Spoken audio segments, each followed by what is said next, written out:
Yo, what is up guys? Welcome back to a new video with me, Fuzzball40. As always, if you're new around here, make sure you subscribe down below, turn your notifications, make sure you click that like button. It helps the videos to get recommended by YouTube for some reason.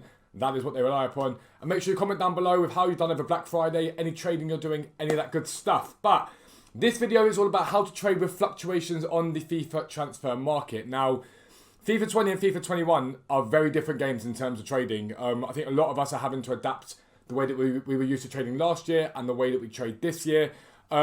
Silver's still completely consistent like they always have been in the way that you can trade with them. But special cards, one thing that I've noticed this year, and Dan and I have been talking about this, is the sheer amount of fluctuation hour by hour and day by day on special cards. And so I want to show you guys how you could be making coins by doing that. Now, if you are a website subscriber, FUTTRADING.co.uk, do not worry. We've got a tool coming that does this all for you. We're going to be monitoring ourselves, giving you guys buy and sell prices on it, so don't worry about it too much. But still watch the video because it's always good to do that.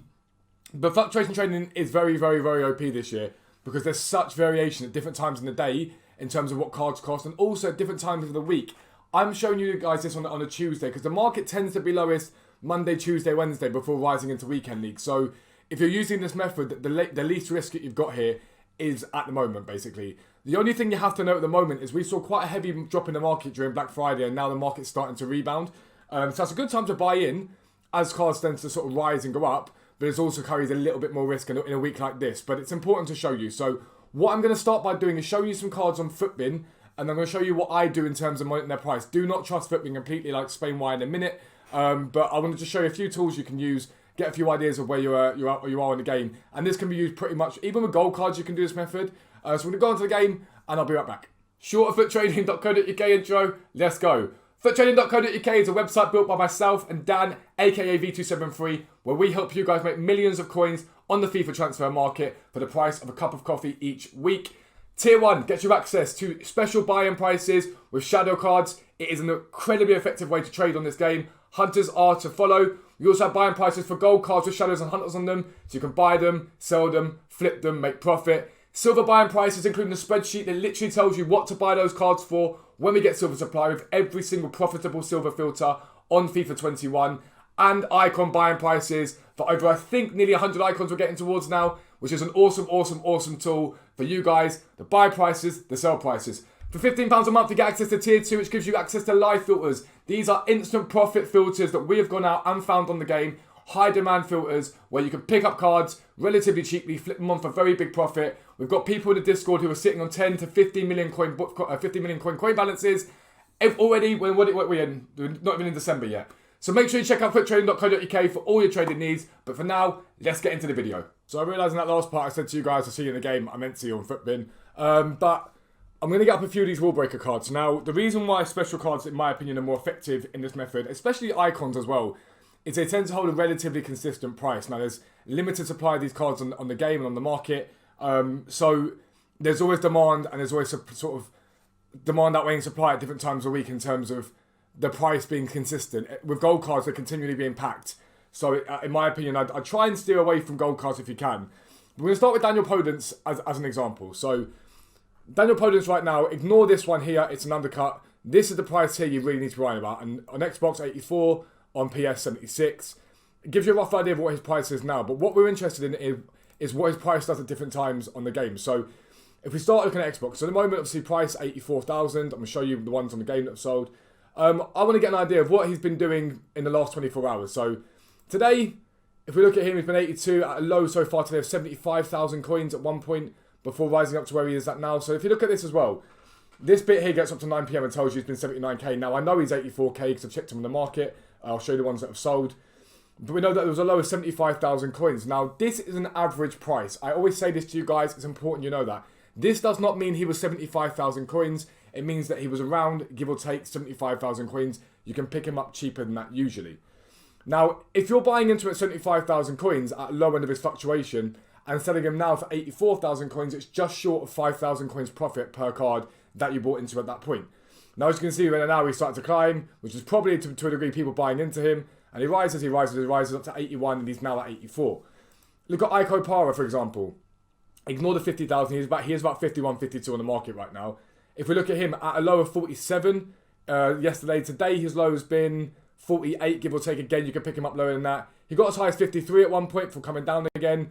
But this tells me relatively consistently his price is in around sort of 50 to 52,000 coins is about right for him at the moment.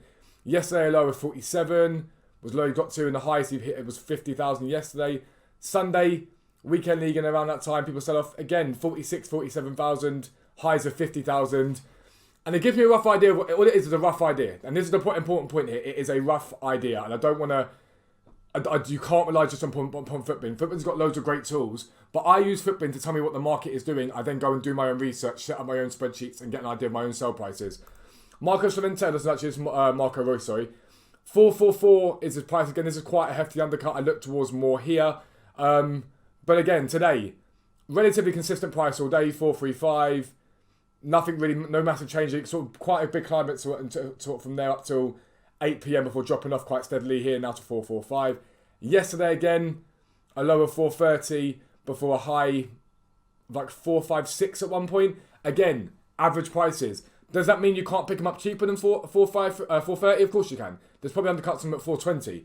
Does that mean you'd only sell them at 456? No, it doesn't. It means, let's say you've got a Hunter card on him, or there's other ones on the market. His average price at that point was 456. You can sell him for 460. If you're picking up at 420, sell him for 460. There's good profit to be made there. But is it the most effective way to look at that? No, you need to get an idea of his actual price. And this is the market. Now I want to show you this as a basic tool right now. So if you go to market, it gives you index 100, it gives you index special cards, index wants to watch. So if I get special cards up, for example, this is on special cards in the market. It gives you an idea. You can check the daily graph, for example, and see what it does. So at this point, it's quite a low, 93. It sort of rises up and use this number of basically where the market's at. Comes down to 94, up as high as 109 at points. Hourly graph at the moment, quite a big dip at 3 o'clock. It climbs up again, dips off a little bit. But the market's relatively, as they would call it here, the market is chilling. But what you can see down the bottom here is movers and shakers is what I call them. Cards that are on the way up, cards that are on the way down. As this is an important tool. So someone like Marcel Haustenberg, for example, he's down 11% at the moment. I'm going to monitor his price in the market because I know he's been selling for 20k because I've been sending him for that consistently. Right now, sat there, what's it at the moment, 20,000 coins. I can check his price and just see what he's been doing. So a low there of 20,000, up to 22, back down to 20,000 again. Yesterday, lows of 21, lows of 20,000, 23,000. Now, is this the best card to trade with? No, not many that people care about. Haustenberg, I'm not going to lie to you, he's not that great a card. But the reason why I give the rule breakers as an example is because these are demanded cards. They're very, very good cards. People want to buy them and put them into their teams. And again, this is the index for icons. My starter getting bad there. And again, I can look at the movers and shakers. So the players that are going up, players that are coming down. So like an Alessandro Nesta, a Zanetti, I can look at what their price is doing at the moment and get an idea of them. But it is just an idea. It is just an idea. One's to watch the same. So that's Zanetti, for example. I showed you the Zanetti on the icon market, which is there. He's down at 310, 747. He says he's 310 here. Now, I'm going to have a little look at him on the market and see what he did. So today, he's had highs of 338, low of 308, up to 385, and drops. Important thing to note about special cards is they tend to always rise overnight because there's less supply of them. But again, get an idea of yesterday's sort of fluctuations, 307, 299 at one point, up to a high of 330. And overnight, into overnight, it's 335. So if I'm looking at 299 there and I'm selling him for 335, doesn't mean I'm necessarily going to sell him for that much. Doesn't mean I'm going to buy him for that much. I take him with a pinch of salt. If overnight, my guy's talking about 335, I've got to take something in the region of about just short of 17,000 coins of his price there. So 318 is my net price on that card.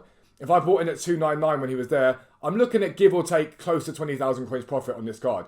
But it's only an idea. So now I'm going to head to the game and show you what I do so I get an idea of prices that are consistent at different times in the day. And I tend to stick to 4, 5, 6 of the same cards to keep an eye on their price. That way I know what they're doing and I'm not trying to spread myself too thinly of the market. But you can do more. Get a database set up on Google Sheets or Excel so you can keep an eye on more prices. Literally type into search for player and it gives you an idea of it. Again, the site does this for you either way. But let's head back to the game and show you what I've been looking at. Alright, so here we are back on the game, and this is why, I'll stress it again, do not rely upon FUTTRADING for your prices because it's important that you get an idea of what the market's doing yourself. FUTTRADING's notoriously unreliable. On FUTTRADING there's things like what players sold for and what players did. I just don't like it. I don't trust it at all. I use FUTTRADING as a marker of what the market's doing. I do not use FUTTRADING for any reason other than to give me that marker. I go out and do my own research. But with his opponents on FUTTRADING, and to be fair to them, he is selling relatively consistently for 84,000 coins. Never underestimate the power of a Shadow and Hunter card. because there's one for 83,000 that's sitting there.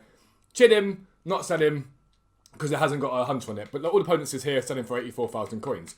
So I've got a relatively good idea that at this time of the day, opponents are selling for 84,000 coins, which is easy. It's not a problem. Opara, looking at him, 51, 52,000. These Royces, they sat there for a little while, but one of them sold for 460. As high as 460, one for 445. So what I can then go and do is look at the market and see what they're doing. So I know Royce is selling for that amount. We'll talk about Zanetti in a second. Let's go have a little look at Royce, his rule breaker card. And we'll see what he's got in the market at the moment in terms of his cards.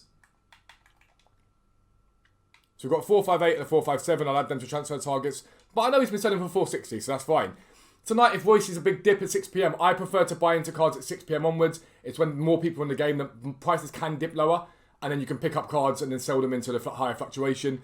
But I know he's been selling for 460 today. It gives me an idea. But I also know it is Tuesday. It's when the market's quite low. We're seeing a rebound this week from how down it got on Black Friday. So you have to be mindful of that and careful of it. But there are cards that still aren't up, and you can use the indexes for that. But Zanetti's an interesting one for me because his market index price earlier on, as we saw, was something like, if I remember rightly, 310. I want to get an idea now of what he's doing. And what I'm really looking for here is undercuts. So I know he didn't sell at 300. Apologies, dog barking, they always bark. I know he didn't sell at 310,000 coins, but there's one here for 308. What I am looking for here is some form of undercut. Now, am I going to sit him and snipe? No, I'm not. But I will keep an eye on his price, and I'll keep an eye on what he's being listed for. Because if something comes up at 300, his high we know was 335. Does that mean he sold at 335? No, but that was his high. So I take it with a pinch of salt, but even at 330-ish, if he's selling for that overnight, you're looking at about 16,500 coins profit. If I'm buying into him at around the 300,000 coin mark, I'm making something like, top of head, 13,500 coins profit, give or take. Give that maybe 15,000 at 330. And so I know, and that's fine. I'm like, okay, cool, that's what Zanetti's been selling for, and I know what he's selling for today. And it's just about getting your own ideas and using whatever you do, using your own spreadsheets. And I'm going to interject here because this has actually been recorded before the end of the video. You guys saw that I was looking for the undercut on the Zanetti at 308. We know I showed you that his low has been 299 on the market. And so I've just gone and picked up a Zanetti here, as you can see, for 299,000 coins. Tradable, so you can see it, shadow. Which is very, very nice. I'm very happy with that one. Now I'll still look for undercuts on him though. I'll still look for another undercut maybe on him. Or look at another icon. Nestor's quite far down at the moment, so I might have a little look at Nestor and see what he does. But yeah, that's basically how it works. You'll see this now, massive undercut on him. I can then go and flip him on hopefully later on for sort of 330 plus overnight. That's the aim. And if not, if I have to hold him for a day or two and then sell him for more into Weekend League, I'll do that. But yeah, back to the video. Using your own spreadsheets to get an idea what the price is doing so you know what they're sold for. You're not relying upon Footbin, you're just using Footbin as a market. Jimenez here, for example, I want to keep an eye on his price. There's a one for bid at 125. I want to wait to see what he sells for. And I literally will get a Google Sheets up and I'll do it. Now, we're doing this at the moment for site subscribers to make sure we're getting this right and you guys are making as many coins as possible. And he's got a rule breaker again. So this will all be done for you guys. We'll know relatively how consistent the fluctuations are. But I did see some at 138 earlier on, and you can see that I've watched these, whatever. Another one on that 139. I'll add to transfer targets. I just want to see what they sell for. And that's all this is about. So, things to keep into mind. Fluctuations during the day. I tend to find at the moment on Xbox that the market is higher sort of around this time. Overnight into this time is when the market sees its biggest rise. It drops off at 6 PM before climbing again. So that's that. And fluctuations during the week. Market's lowest. Sunday, Monday, Tuesday, Wednesday, when the Weekend League sell off, squad battle rewards, less sort of people playing the game, less people on the game. The market's lowest. There's not a demand for the cards that are on the market. It then rises into Weekend League pretty much every single week. So there's less of a risk for me to buy these cards now. I might have to hold them for a little bit longer than I maybe want to. But that's that, basically. That is what it is.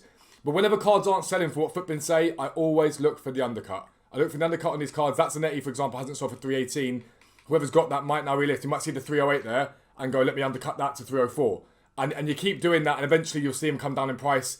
And then you're like, okay, cool, there's my buy-in point there. That's when I'm going to buy in. I know that's when he's reached his low. I know Zanetti's low, for example, as I showed you a minute ago. Let's go 320 on him for the moment. I know Zanetti's low was 299 over the last few days. So if one pops up at 300, I'm like, that's in and around the lowest he's been. So that's pretty good. I can buy into him. But that is going to be the end of the video. If you are new around here, make sure you subscribe down below. Make sure you turn on your notifications. All that good stuff is massively appreciated. But for now, lads, I am out. Peace out. I'll speak to you soon.